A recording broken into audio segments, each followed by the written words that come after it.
Alright, obviously I painted today.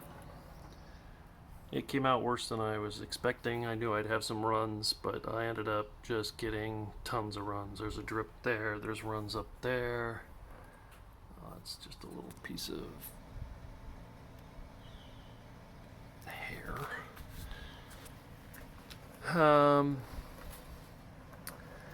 Yeah, there's a big run right there. I got runs all over this thing. Run down there, run down there. So, yeah, I was expecting to get runs because I can't paint for crap on large things. I was trying to go light, but in the end I ended up obviously going too heavy. Still, some of the seams don't really have enough paint in them. I don't know what to do about that. Here's the biggest issue though. I'm not sure if it's gonna show, but there's a crack right there. Now I actually saw that when I was doing the last primer coat, but it went away after I did the 400 grit. I couldn't see it anymore, so I thought it was going to be okay, but it's not. It is a fairly long split. That is one of the pieces of the body. It's welded on the back, so it's not going to be like a really weak point, but I don't want that crack there, which means not only am I going to have to sand the entire thing to get rid of the drips, I'm going to have to sand that area down to the plastic, weld it together, and fill it, probably with filament. So that whole area is going to be sanded all the way to bare plastic, along with drips all over. Just noticing this down here. Yeah, just horrible. Trying to get areas like that base plate. That's what caused that. And in there. So yeah, kind of knew it was going to happen, but not quite this bad. One entire can of paint I did on this, which actually surprised me. I thought it would be more. So yeah, I mean, it doesn't even pass the this far away. I can see these extreme runs here, so definitely is going to get sanded and a repaint. I've been waiting at least a couple weeks before sanding on the horseshoes and the battery boxes that I did the sanding and repainting to. And the problem is, here it is mid-September, so I don't know if I'm going to be able to put the other coat of paint on. And that crack is just, that's ticking me off, because that's entirely my fault. I knew that was there. I just thought that I'd be able to get around it, because it was not visible after the last primer sanding, but I knew that it was actually there. So that's entirely my fault for just wanting to get this thing painted this year and not taking the time to sand that all the way back to plastic and fix that issue before painting. So yeah, good news, bad news, I guess. It's white, but there's no way I'm going to be satisfied with that. Just a little word about how I painted it here. I'm in my garage, and I've got a 5-gallon bucket upside down and a couple pieces of like fiberboard put together on top of a Lazy Susan, which I can't really show because all this is on it right now. But there's a wood panel and just a plastic Lazy Susan that's made to hold a television, so you can rotate the television. And so I repurposed that. The 5-gallon bucket circumference is just a little bit less than a Lazy Susan, so the Lazy Susan fits right on the bucket. It allows the wood panel to spin. The wood panel isn't obviously big enough to hold the R2D2, so that's why I've got these wood panels, 2 of them pushed together, so then the whole body fits on top of it, and I can sit here outside the garage spraying in, which is the opposite direction that I wanted to do, but this is where the light is, so I figured if I had more light I would have less chances of doing what I did, spraying too thick, but I ended up doing it anyway. So I am just going to hope that that seam isn't too big of an issue to fix. I've never had to sand final paint down to bare plastic and then paint it again. So that's gonna really suck. And then, yeah, the whole thing will be sanded. The drips will be sanded down flush, and then I'll have to do more painting, which might not happen this year. Another thing, if you can see, it's not resting on the wood panels. When I first sprayed, I had it upside down. And then after I got the bottom good and all of the things that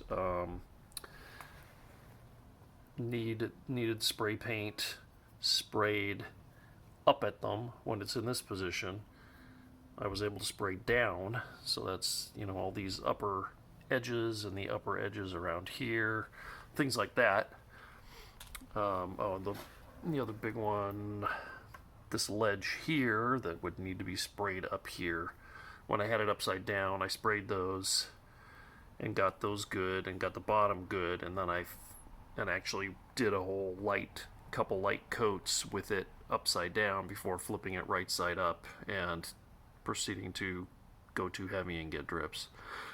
But what I've done here to keep it up in the air off of the boards so the bottom doesn't get too much crud on it, hopefully no crud, but hopefully no dust, is I took some of the extra bolts for holding the skirt on and I put 4 nuts on the bolts, put the bolts through the body holes where the skirt bolts in, and then put 1 more nut on the back to secure it inside. So I've got, how many did I do? I think I did like 6 bolts on the bottom that are all even because I put the bolt and then 4 nuts on each of them, so they're all equal height, and then tightened them just by hand to the bottom in an effort to get the bottom up off the floor so I could paint it upside down and then paint it right side up, like I said, because there are angles that you'd like to hit at more of an upright angle, and there's things that you want to hit from underneath. And this is, you know, only as high as a 5-gallon bucket, so crouching down and spraying upwards isn't very effective, so that's why I started with it upside down and ended with it right side up. So I guess goal reached, getting this painted this year, but it's going to need to be completely sanded and another paint on top of this paint. So, I don't know. Like I said, I kind of expected the drips. It's just that one crack that I knew about that I really thought would disappear. That one right there.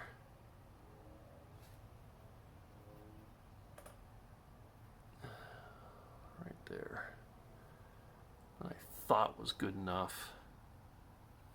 That is not. I'm not gonna deal with that, because when I put, unfortunately, the shoulder pieces, right, go in here, and then the hub, and that's supporting weight of the droid, and that's this piece here is in that area that's going to have some weight on it. So I think that's going to open up possibly if I don't take care of it. Now I did, if we look at the other side here, well actually we can look at this side. So this is where it's cracked, and when I saw that it was cracked, I went in with a soldering iron and melted the two pieces together, hoping that that was going to be enough to keep the other side from opening up, but obviously that was not good enough. And I really should have known that, because that's, I mean, obviously if you solder it on the back and not the front, it's kind of like a hinge where, you know, this part might not separate, but the front might. So it's just a case of me not getting quite enough glue on the top of that piece when I originally glued that panel in, which is why I went around and welded with a soldering iron a lot of the seams, because I knew that some of those areas were going to be a bit weak. But I didn't do it on the front of the body because of the extra amount of work that would take, and I thought that I had enough glue to hold it together. So, very small crack, but still there, and still I think might possibly widen up once it's got all of its weight on it, but I'm not sure. So I'm just thinking that I'll go ahead and try and take care of that. It is on the near the back, pretty much the back. So as far as people seeing that, if I screw up the fix, you know, it's not exactly front facing, so that's, you know, not a big comfort, but makes me feel a little bit better. But yeah, all the drips that I got on this thing,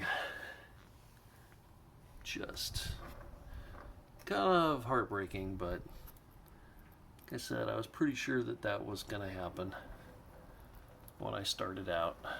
Other than the drips, though, it looks pretty good. Like I said, there's some areas in the panel lines that don't seem quite white enough, and again, you know, how am I going to get that whiter without putting too much paint? Because you just got such a limited area to get paint to go in those lines. It's actually okay that they're not filled with paint. I mean, they do stand out more,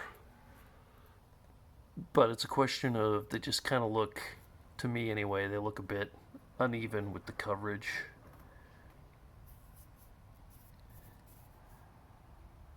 There's a good example you might be able to see where you got a pretty good coat of white here, and then it just kind of is grayish white above and below that. So, yep, worst of the runs right there in the front, of course.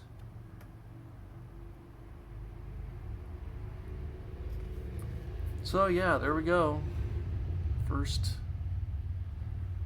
coat of white paint. That's a nice, really thick, nasty run there.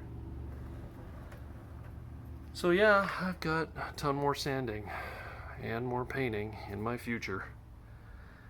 Hopefully I'll be able to get that done this year, but like I said, I'm gonna wait 2 weeks minimum before I'm gonna try sanding this, because I don't want the paint to be gummy or anything. I want to make sure it's dry, especially when I'm sanding runs that are extra thick. So I'm thinking 2 weeks is a minimum that I want to wait. The other thing I guess I could have done is taken a paper towel as I was painting it and like wipe those areas off that had runs, and then maybe try to slowly build the paint up again, or just leave them wiped off and then my next coat would do the same thing, sand, and the next coat would cover it. I don't know. But apart from the runs and some areas that now I can see don't have quite enough paint, this panel's got a little bit of grayish in it, and apart from that though, from, you know, this far back, it looks pretty darn good. So I'm just trying not to be too upset, since like I said, I knew this was going to happen, which is, I guess, is the bad attitude to go in, because if I knew it was going to happen, that might have prompted me to, you know, go in and spray a little bit too thick, since I kind of thought, well, it's probably going to happen.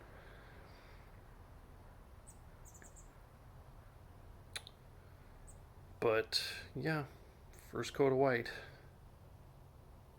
Wish it was a bit better, but there you go.